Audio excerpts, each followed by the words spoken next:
लेकिन क्या बीजेपी के अंदर इससे इतर एक और रणनीति बन रही है? सवाल इसलिए क्योंकि पूर्व मुख्यमंत्री वसुंधरा राजे का विधानसभा में रोजाना उपस्थिति दर्ज करवाना बहुत मायने रखता है। विधानसभा में लगातार उपस्थिति दर्ज करवाकर राजे ने कुछ अलग ही संकेत दिए हैं। ये रिपोर्ट हम आपको दिखा रहे हैं, जरा देखिए।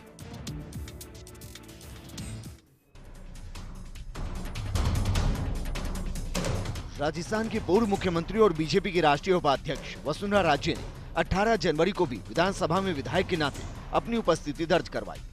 राजे 15वीं विधानसभा की शुरुआत से ही प्रतिदिन सदन में आ रही है, लेकिन पिछले 4 सालों में देखा गया है कि चाहे विधानसभा अध्यक्ष के चुनाव का अवसर हो या फिर राज्यपाल का अभिभाषण, सभी मौकों पर राजे उपस्थित रहे। 18 जनवरी को राज्यपाल के अभिभाषण पर भी राजे एक विधायक के तौर पर बैठे रहे। विधानसभा का ये सत्र 23 जनवरी तक चलेगा।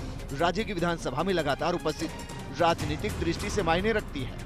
11 दिसंबर को प्रदेश में बीजेपी की हार के बाद से ही राज्य के राजनीतिक भविष्य को लेकर अटकलें लगाई जा रही है। विगत दिनों राज्य को बीजेपी का राष्ट्रीय उपाध्यक्ष बना दिया गया। तब यही माना गया कि राज्य अब राष्ट्रीय राजनीति में सक्रिय होंगे, लेकिन विधानसभा में लगातार उपस्थिति दर्ज करा राज्य ने अपने विपक्षियों को संकेत दे दिए हैं कि राष्ट्रीय उपाध्यक्ष बनने के बाद भी वो प्रदेश की राजनीति से दूर नहीं होंगे। राजनीतिक प्रेक्षकों के मुताबिक वसुंधरा राजे सिर्फ बीजेपी विधायक के नाते हुए विधानसभा में रोजाना नहीं आ रहे। 2008 में चुनाव हारने के बाद भी राजे विधानसभा में बहुत कम आई थी, लेकिन 2013 के चुनाव आते आते राजे एक बार फिर से प्रदेश की राजनीति में सक्रिय हो गई थी। पहले प्रतिपक्ष के नेता और फिर बीजेपी के प्रदेश अध्यक्ष बनी। चुनाव में जीत हासिल कर सीएम भी बन गई। 2018 का चुनाव भी बीजेपी ने वसुंधरा राजे के चेहरे पर ही लड़ा।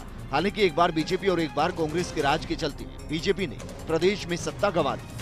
बीजेपी विधायक दल की बैठक में राजे को नेता बनाने की मांग भी की गई, लेकिन राष्ट्रीय नेतृत्व के निर्णय के अनुरूप गुलाबचंद कटारिया को नेता बना दिया गया। इस बार राजे को राष्ट्रीय उपाध्यक्ष बनाया गया है।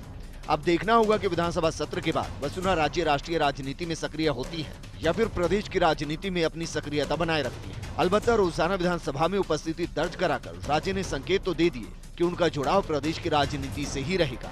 नेता प्रतिपक्ष का पद ग्रहण करने के बाद गुलाबचंद कटारिया ने भी साफ कहा था कि प्रदेश में वो वसुंधरा राजे के साथ मिलकर ही संघर्ष करेंगे। Bureau report, first India news.